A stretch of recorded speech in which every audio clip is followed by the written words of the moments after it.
E o nosso podcast Comer Bem Pode, dando continuidade à parte de gastroenterologia, com a doutora Ágata. Muito obrigada. Eu que agradeço, Paulo, o convite. É um prazer estar aqui com você. Vamos conversar um pouquinho sobre balão intragástrico, que é muito falado, muito discutido, está na internet aí bombando. Então, nós trouxemos um especialista aqui para estar conversando com a gente. Me diz uma coisa, doutor, o que é o balão intragástrico? O balão intragástrico é uma prótese de silicone que é colocada via endoscópica. Então, não é um procedimento que é ambulatorial, ele não tem corte, não tem cirurgia. E o objetivo dele é tirar a fome, né, diminuir a fome, aumentar a saciedade e fazer com que o paciente tenha uma aderência ao tratamento dietético com maior facilidade, com menor sofrimento. Dói? Não, o balão não dói. Ele tem alguns efeitos colaterais no início, porque, como eu falei, é uma prótese, né? E o organismo, ele não está acostumado com essa presença dessa prótese, né? Porque o paciente vai ser sedado, então ele dorme sem nada, ele acorda com literalmente uma bolinha de capotão, né? Então, ele tem, o organismo vai tentar ter medidas para se adaptar ao balão, então ele vai ter contrações gástricas, e essas podem às vezes ser dolorosas, pode ter náuseas, pode ter vômitos, né? Mas isso vai melhorando dia após dia, tem medicamentos, mas não é nada insuportável, nada incontrolável, é uma coisa bem acessível, bem fácil, bem tranquila. Me diz uma coisa, de onde que surgiu o balão intragástrico? O balão intragástrico surgiu um pouquinho depois da cirurgia bariátrica. Na realidade, a obesidade é uma doença crônica, né? É uma doença que tem não só no Brasil, no mundo inteiro. Os Estados Unidos, a população inteira praticamente é... Recordista, né? É, recordista, isso que eu quero dizer, desculpa. Os pacientes precisavam ser operados, né? Então, eram os pacientes com 250, 300, 400 quilos.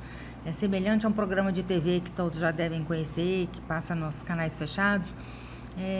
Os pacientes, o risco cirúrgico era muito grande. Então, precisava de alguma técnica, alguma coisa que perdesse em torno de 10 a 20% do peso corporal, para que os pacientes pudessem ser submetidos a uma cirurgia com um menor risco. Então, foi daí que se surgiu o balão intragástrico. Então, o balão surgiu para os pacientes super obesos, com índice de massa corporal acima de 60, que precisavam perder um pouco de peso para que a cirurgia fosse mais segura. E conforme os resultados do balão foram excelentes, foram melhorando, não só as empresas, né, os tipos de balões, a técnica, que isso foi diminuindo esse IMC, né, esse índice de massa corporal. Então, hoje, pacientes com sobrepeso já podem se beneficiar com a colocação do balão. Então, não há necessidade de chegar a um índice de obesidade para ser operado ou um índice de obesidade maior, com todas as complicações que vêm em conjunto. Então, eles podem se colocar o balão nesse estágio. Uma intervenção que a gente fala que é mais precoce, né? Não deixa certeza. chegar na obesidade, né? Porque existe uma certa inversão até de valores, né? Que a gente fala.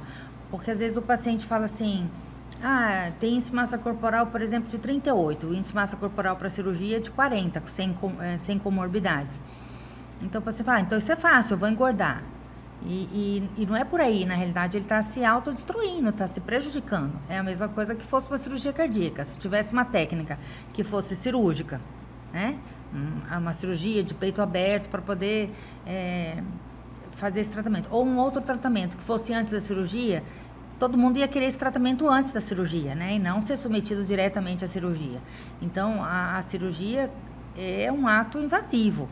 É lógico que cada vez mais a qualidade do pós-operatório, a diminuição dos riscos pós-operatórios vem diminuindo, as técnicas vêm sendo cada vez mais aprimoradas, sem dúvida nenhuma. Isso tecnologicamente vem só melhorando. Porém, não deixa de ser uma intervenção. E como toda intervenção, desde as mais simples às mais complexas, ela tem o seu risco. Então, se nós pudermos adiarmos, né, ou se nós pudermos evitarmos, com certeza seria melhor. E o balão intragástrico veio como um auxílio nesse processo hoje? O tratamento da obesidade, na realidade, ele é multidisciplinar, sem dúvida nenhuma. A gente não tem como fazer um único tratamento. Então, é como se fosse uma cadeira. Nós precisamos de 3, 4 pés para poder se sustentar. Então, essa base é nutricional, essa base é psicológica, essa parte é a parte médica, que envolvendo todos que são da equipe, desde endocrinologistas, o endoscopista, o gastroenterologista ou o cirurgião bariátrico, o educador físico, que vem a ser para fazer atividade física. Então, nós precisamos de todo esse exatamente, toda essa equipe. É muito importante. Normalmente, quando a gente fala em balão intragástrico, para vocês que estão assistindo, então é realmente um balãozinho que se coloca e preenche, né? Quanto que preenche no balão? Faz por endoscopia? Como que funciona? O procedimento todo é endoscópico. A prótese, ela vem totalmente murchinha e ela é semelhante ao material à prótese de silicone que é colocado nas mamas, tá? Então, inclusive, algumas indústrias, alguns laboratórios são da mesma fábrica que fabricam as próteses de mama. Só que não vem preenchidos com silicone, o arcabouço dela é siliconado. Então, isso faz uma endoscopia como se fosse fazer para uma dor de estômago. Então, o paciente é sedado, a gente faz a endoscopia, vê se não tem nenhuma lesão, uma esofagite, uma gastrite, uma úlcera que contraindique a colocação do balão. E esse balão ele é preenchido com um soro fisiológico e um corante chamado azul de metileno, que na realidade nada mais é que um marcador de segurança do balão. Por quê? Porque caso haja algum vazamento, algum extravasamento de líquido, algum defeito na válvula, algum problema de fábrica, ou que estoure o balão, enfim, qualquer problema que haja com o balão, esse líquido azulado vai cair na cavidade gástrica, vai ser absorvido e a paciente vai urinar um azul bem forte, um azul bem tipo azul bique, né? E aí vai saber que está tendo vazamento, que está tendo algum problema com o balão. Mas isso não tem risco? Não, o fato de estourar... Vazou, não. Tira. Não pode demorar muito tempo, a partir do momento que viu-se que está urinando azulado, tem que ser entrado em contato com o médico que colocou o balão, porque vai ter que fazer uma endoscopia para ser removido esse balão, né? Não há uma urgência desesperadora, pode-se aguardar o jejum, pode-se aguardar o outro dia, porque o balão, normalmente o que acontece, o balão vai pingando, vai vazando quando tem algum problema, né? Raríssimas vezes o balão explode, mesmo que exploda, ele não sai migrando, ele não vai direto já para o intestino. Então, nós temos um tempo para que a gente tome alguma providência. Mas esse tempo também não é para esperar dias, né? Assim, existe... Eu quis dizer que não é uma coisa desesperadora, que não pode esperar jejum, que não pode fazer... Não é isso. Dá tempo entrar em contato com o médico, dá tempo marcar o procedimento e fazer. É bem tranquilo, né? Isso. Bem tranquilo, não ocorre um estouro estômago, nada.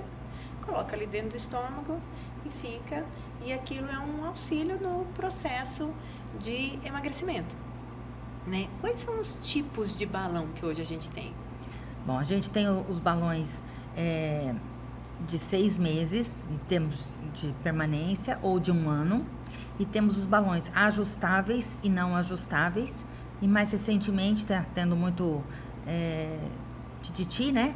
Os balões deglutíveis, né? Também já tivemos o balão de ar, eu nem sei se ainda está no mercado, porque o balão de ar, ele deixa de ser tão seguro. Porque como ele é insuflado com ar, a gente não tem nenhum marcador de segurança. E é como uma bexiga que a gente insufla com ar, que a gente enche com ar. Se a gente sobrar uma bexiga de um aniversário e a gente deixar quietinho, em alguns dias vai murchando, mesmo sem mexer no balão, vai perdendo o ar devagarzinho. E o mesmo acontece com o balão gástrico de ar. Então ele vai mexendo, ele vai murchando devagarzinho e a gente não tem um marcador para saber se está totalmente murcho ou não.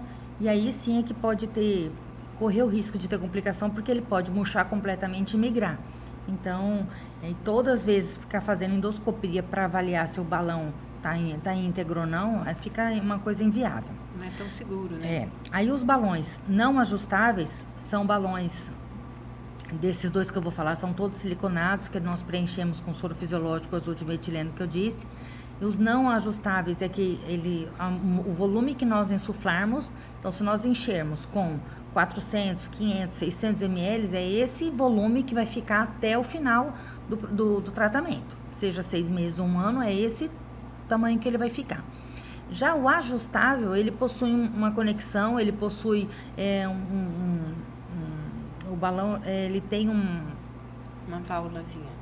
Tem uma válvula, eu quis dizer, ele tem um acessório a mais que nós podemos insuflar. Então, nós podemos encher mais ou, ao contrário, desinsuflar. Então, se o paciente está tendo muita náusea, não está se adaptando, está vomitando, está muito desconfortável, nós podemos murchar o balão e o paciente, com isso, ele pode manter o tratamento.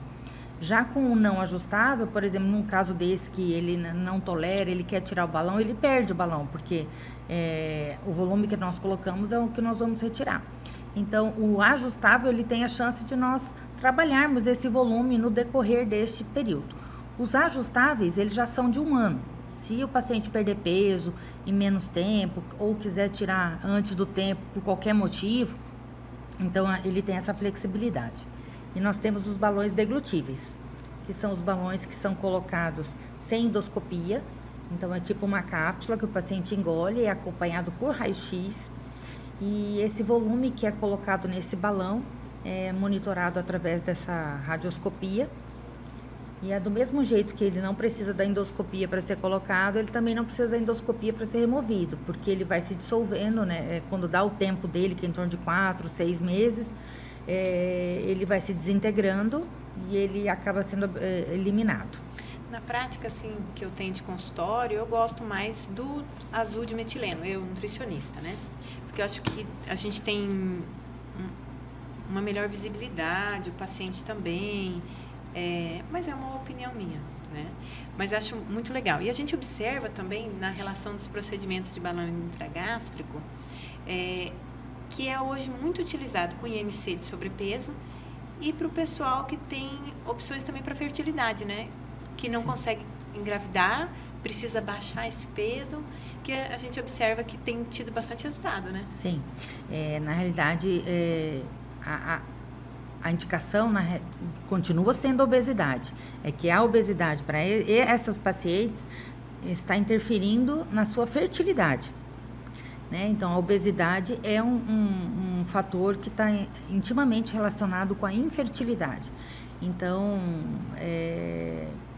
o paciente procura perder peso, porque perdendo peso ele tem maior chance de engravidar, e acontece muito, né? Então, assim, eu já tirei vários balões, paciente que engravidou, tem vários apelidos que o primeiro filho é o balão, e aí vai. Então, assim, realmente é um caso bastante interessante, porque com a perda de peso, a facilidade de engravidar aumenta muito. E ajuda muito mulheres inférteis, porque até mesmo muitas vezes vai buscar as técnicas de fertilização, N situações, mas precisa estar com peso mais saudável.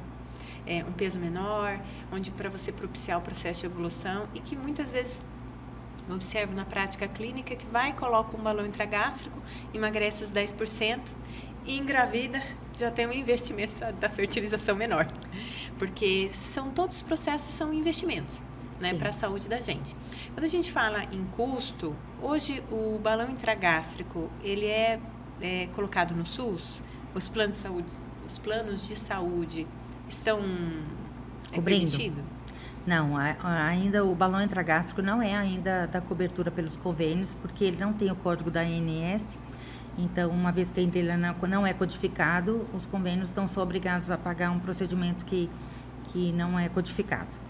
A nível de SUS, no nosso estado ainda não dispomos, e a nível de Brasil, quando tem, é nos hospitais e escolas, entendeu? Mas a nível de SUS, a nível Brasil, é só a nível de hospital e escola. Mas se uma pessoa, por exemplo, que está escutando a gente no podcast, está lá com IMC 30 ou acima, ou mesmo tem uma obesidade considerável, até mesmo mórbida, e ele busca uma consulta, após essa consulta, ele consegue pôr. Consegue. Fazendo a relação de um investimento. Sim, não é um investimento tão alto, né? Comparado com outras se comparado, por exemplo, não, com um spa, por exemplo. Que o spa bem menor. Bem menor, porque o spa, na realidade, a pessoa fica no máximo uma semana, 10 dias, até pelos custos, onde a concorrência que seria, assim, tete a tete com o balão seria o spa. Só que no spa a pessoa fica longe de casa, né? Longe de todos os seus problemas, eu falo que fica longe do cachorro, papagaio e periquito, né? Onde a comida vem pronta, toda certinha, calculada, tem atividade física o dia inteiro, que isso não é realidade para ninguém. Porque a grande vantagem do balão é que você consegue emagrecer com todos os seus ônus e bônus, com seus problemas e com as coisas boas. Vai aprender a lidar. Aprender a lidar, porque é isso que faz com que o seu reganho de peso seja menor, ou que não haja reganho de peso.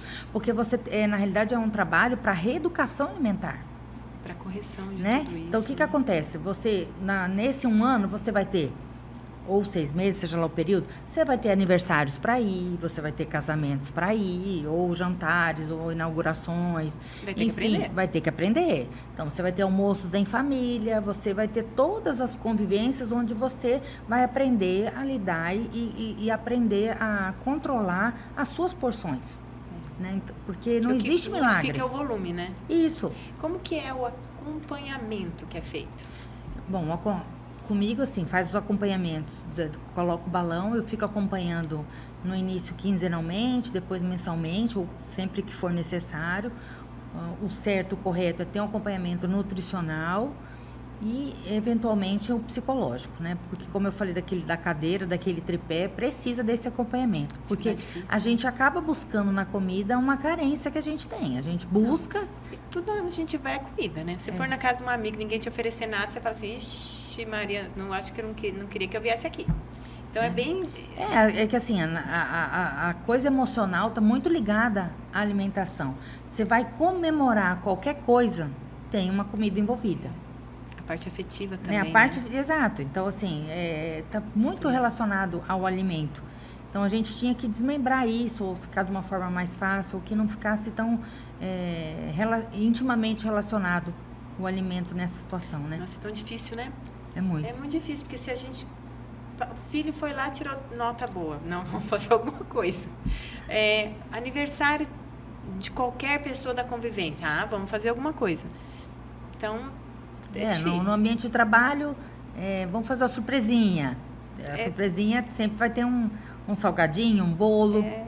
Eu acho interessante do balão intragástrico é que você trabalha a capacidade gástrica, porque tem muita gente que come 3, 4, 5 pedaços de pizza, vai no rodízio, Deus é pai, mas a partir do momento que você consegue reduzir esse volume dessa capacidade gástrica, a pessoa vai comer a pizza, mas em vez de comer 4, come 1 pedaço. Acaba diferenciando o que é fome e o que é vontade de comer. Isso é legal. Né? Quando a gente fala fome e vontade de comer, porque quem está assistindo a gente nem sempre tem esse conhecimento. Como que... Fome é a necessidade fisiológica, a carência que a gente tem de ser suprido de uma forma nutricionalmente falando. Né? Então, por exemplo, eu estou 6 horas sem comer nada. E eu estou trabalhando, eu estou estudando, eu estou fazendo uma atividade. Eu preciso de uma caloria para manter minhas atividades físicas normais. Né? Até uma pessoa que não está tendo... vamos colocar de uma forma drástica, né? Uma pessoa adoentada, num CTI, sem movimento nenhum. Ele tem um mínimo de calorias básicas para sobreviver. Ele precisa do mínimo. Então, mesmo não fazendo atividade física, não tendo nada, ele precisa de um pouco de alimento, um mínimo, para que ele não tenha catabolismo, ele não comece a destruir os próprios músculos para ele continuar sobrevivendo, né? Tanto é a prova que todos esses largados e pelados, essas coisas todas que não tem alimento, quanto eles entram, né, eles até colocam o IMC da entrada e o IMC da saída, porque assim, na realidade, eles vão consumindo todo o músculo para poder sobreviver, né? E o que acontece? Essa é a fome, aquela necessidade que nós temos. Já a vontade de comer está relacionada à nossa gula, porque a gente acaba, como você falou, tem a pizza. Come um pedaço de pizza, a gente já se sente satisfeito. Mas aí os nossos olhos olham aquela calabresinha, olha a azeitoninha, né? Aí bate um clima, aí come mais um pedaço, daí a conversa fica boa. Quem está do seu lado continua comendo, você fica meio envergonhado de parar de comer, você já quer acompanhar. Então, assim, o que acontece? Você vai comendo mesmo já tendo ficado satisfeito. Você continua no processo do alimento já saciado. Então, isso é vontade de comer. Aí é isso que o balão trabalha. O que Deveria. Ele te dá saciedade. Porque os movimentos peristálticos do aparelho digestivo, com o balão, ele acaba massageando essas terminações nervosas. A partir do momento que vai fazendo as ondas, né, do aparelho digestivo, com o balão lá, o balão vai acabar massageando essas terminações nervosas. Então, você tem a sensação plena de estar cheio, de estar satisfeito. Então, você, uma vez satisfeito, você acaba comendo menor quantidade. Você precisa de menos quantidade para sentir saciado. O que eu escutei agora, eu consigo fazer dieta. Falei, amém, Senhor. Porque realmente não é fácil fazer dieta. Parece que a hora que fala fazer dieta é parar de comer. E, na verdade, a gente deveria ser orientado ou mesmo tentar trabalhar para melhorar a qualidade, né? Porque o que acontece de verdade, Paula, é que, assim, no fundo, todas as pessoas que estão sobrepeso ou já obesas, elas se auto-boicotam. Existe esse boicote dela mesma. E com o balão costuma ser ao contrário isso. Porque o que acontece hoje? A pessoa que está pesando, sei lá, 30 quilos acima do peso dela, tá? Um IMC, por exemplo, de 29, 30.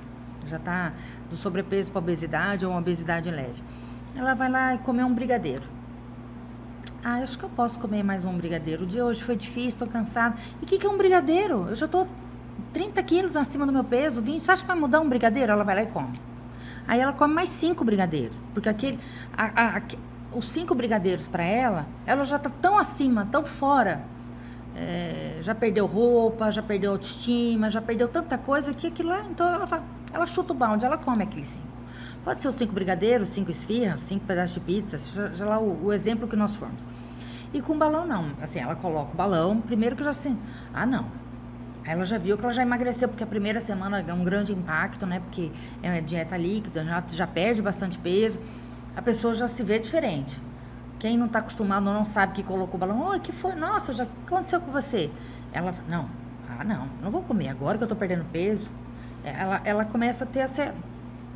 Parece simples, ela já começa a se sentir animada, e aí conforme ela vai se sentindo menos pesada para fazer atividade física, ela já está estimulada, ela sente menos dor no joelho, menos dor no quadril, menos dor nos pés, já começa a ficar não é fôlego, eu quero o condicionamento físico começa a ficar melhor, então ela começa a ter um desempenho melhor na academia, automaticamente isso aumenta a perda de peso, aumentando a perda de peso ela vai melhorando a autoestima, ela não vai saindo da dieta, ela vai se dedicando mais, então começa a ter um ciclo vicioso, era a palavra que eu queria dizer, negativo que era antes passa a ser positivo, então ela começa a se autoajudar. Então isso eu acho interessante. Acho o máximo a hora que fala, não vou mandar para costureira, não. Dispensa todo guarda-roupa, minha filha, compra novo. Exato. Porque senão pode voltar. Peraí, vamos. Porque assim, você vê até um estilo, né, de vestimenta, né? O paciente que está obeso, roupas muito largas, vestidos completamente soltos, para mulheres, né? Não acinturados, homens blusas para cima, para fora da calça. Existe um certo um padrão, né? Tudo sempre over. E à medida que vai perdendo peso, você vai ver um resgate, né? Roupas mais acinturadas ou mais justas, mesmo que ainda estejam acima do peso, mas já usa um cintinho na calça, já começa, até mesmo para ela, o paciente começa a se ver mais enxuto, né? Mais a autoestima vai recuperando, os homens já começam a colocar a camisa por dentro da calça, então existe já uma valorização do... O libido para a vida, né? Com certeza. É muito, muito, muito interessante. E como que funciona esse processo de etapas que coloca o balão? Eu coloquei o balão através de um procedimento endoscópico. E aí, as semanas em relação ao processo de alimentação? A primeira semana, ou a primeira ou 2 primeiras semanas, vai depender do tipo do balão, vai depender de cada caso. mas em média, em torno de 7 a 10 dias é uma dieta líquida, liquidificada, tá? Depois passa para uma pastosa, né? Que pode ser um pastoso leve, pastoso mais grosso, consequentemente. Aí na terceira semana começa a entrar com as proteínas, então o frango, o peixe, e aí por último a carne vermelha. E qual é se a gente for falar assim, quem está em casa interessado em colocar o balão intragástrico, qual é a parte ruim, assim, se eu vou lá colocar o balão, qual que é a parte que poderia ser ruim, que eu tenho que estar preparada? Eu nem diria ruim, assim, é a parte de acostumar com a presença do balão os primeiros dias. Então, assim, eu diria que as 48 primeiras horas são mais difíceis. São mais difíceis porque, como eu falei no início do podcast, assim, a gente coloca o balão e a paciente acorda com um balãozinho, né? Que dormiu sem nada, acordou cheio. Então, ela acorda como se ela tivesse comido, sei lá, vindo de um rodízio, seja de churrasco, de pizza ou de uma feijoada. Então, ela vai acordar com aquela sensação plena, cheia, né? E por ser uma prótese, o organismo vai ter mecanismos de tentar expulsar essa prótese. Então, seja com contrações do estômago mais vigorosas, que podem ser as cólicas, podem ter náuseas, pode vir vomitar, pode ter um mal-estar relacionado a isso. Mas isso é muito individual, é de paciente para paciente. Então, tem pacientes que não sentem absolutamente nada, tem outros que já sentem bastante, ou vomitam mais. E aí vai depender individualmente, mas todos eles saem medicados para evitar os vômitos, para evitar as cólicas. Mas para tudo tem medicaçãozinha. Tudo tem medicação, a gente pode fazer medicação endovenosa. Existe todo um cuidado para esses primeiros dias. E cada dia é melhor que o dia anterior. Então, o segundo dia é melhor que o primeiro, o terceiro é melhor ainda. E eu falo que roda a chave. Em algum desses 5, 7 primeiros dias, roda a chave, amanhece como se não tivesse o balão. Melhora, então ele fica bem, bem confortável. Para quem está escutando a gente falar assim, nossa, mas é quase um milagre. Como que funciona o depois? O depois de retirar o balão? Na realidade, assim, não existe milagre, como nenhuma perda de peso é milagrosa. Seja ela através da cirurgia bariátrica, seja ela através de uma dieta, seja ela através do balão, existe um processo, né? Como eu falei, o balão aliás, a obesidade, ele precisa de um tratamento multidisciplinar. Então, não adianta a gente colocar só o balão e não tiver nenhum acompanhamento nutricional, psicológico, ele ficar solto. Então, o balão sozinho não faz com que haja perda de peso. Uma paciente também que operou, só a cirurgia em si, porque todo mundo sabe que existe o reganho de peso. O reganho de peso, ele é real. Então, o reganho de peso, tanto para cirurgia quanto para dieta, que as pessoas fazem dieta alimentar, que é o efeito sanfona, ou até mesmo pelo balão, se não houver uma mudança do comportamento, uma mudança do estilo de vida, haverá reganho de peso para qualquer situação dessa. A vantagem do balão é que, por ser um procedimento que vai durar de 6 meses a 1 ano, há um tempo para que a pessoa consiga mudar o seu estilo de vida associada à ajuda da prótese, né, do balão. Então, eu digo que é uma muleta, é um amigo, um companheiro que você tem para facilitar a sua vida nesse período de adaptação. Mas, se não houver uma mudança, pode haver o reganho de peso. Então, vai depender da disciplina de cada paciente, né, no sentido de realmente se reeducar, realmente querer se reeducar, querer perder peso, fazer atividade física. Ele tem que ter essa consciência. Se o paciente que está escutando a gente tem, por exemplo, que às vezes a gente atende 217 quilos e ele sabe e fala assim, não, mas 1 ano eu não vou conseguir chegar ao meu peso ideal. Ele tem a possibilidade de ser colocado mais de uma vez balão? Tem a possibilidade, então pode ser colocado mais de um balão, pode ser tanto em sequência, mas também pode, por exemplo, ele perdeu peso, quer tentar fazer um pouco de dieta, está patinando, ele pode voltar a colocar. Na realidade, se o paciente também quiser não operar, por exemplo, e só colocar o balão até chegar no peso desse que tem 200, se ele quiser só com o balão intragástrico, não operar e fazer todo o tratamento, também pode. Porque às vezes tem muita gente que está aí com 200 quilos e morre de medo do procedimento cirúrgico, né? Que a gente observa. Na prática, o que é impeditivo para isso são só ao nível de custos, porque os convênios cobrem as cirurgias e não cobrem a colocação do balão.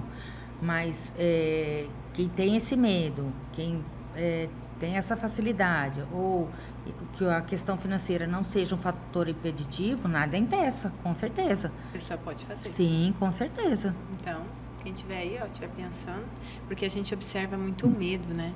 Sim. O medo dos procedimentos cirúrgicos, né? Então, nós temos aí um procedimento que ele pode ser feito sem ser o cirúrgico. E se passou mal, tira e tá confortável. Sim. Né? Vai e volta, tudo isso. Se alguém que está escutando a gente quer colocar o balão intragástrico, como que te acha? Bom, eu trabalho na Clínica Tebet, né? E pode me procurar no consultório. Vou estar à disposição, vai ser um prazer ajudar as pessoas a se encontrarem. E se você tivesse um recado para dar para quem está assistindo a gente, nosso podcast Balão Intragástrico, o que você falaria para essas pessoas? Meu recado é que se você está acima do peso, se você não está confortável com o que você se vê no espelho, procure ajuda, né? A obesidade tem vários profissionais que podem te ajudar, que podem te orientar. Dê o primeiro passo, procure ajuda. Eu acho que não precisa chegar a níveis extremos. Quanto mais cedo nós enfrentarmos o problema, mais fácil e mais rápido é a solução. Então, eu acho que mesmo que não seja a indicação do balão, porque às vezes não tem indicação do balão. Existem tratamentos clínicos, medicamentosos, existem as dietas, existem atividades físicas. A gente tem que encontrar aquilo que você se encontra. E o objetivo, na realidade, é fazer com que você se enquadre num novo programa alimentar, com mudança de estilo de vida, porque isso, na realidade, é investimento para você. Né? É investimento para a própria pessoa.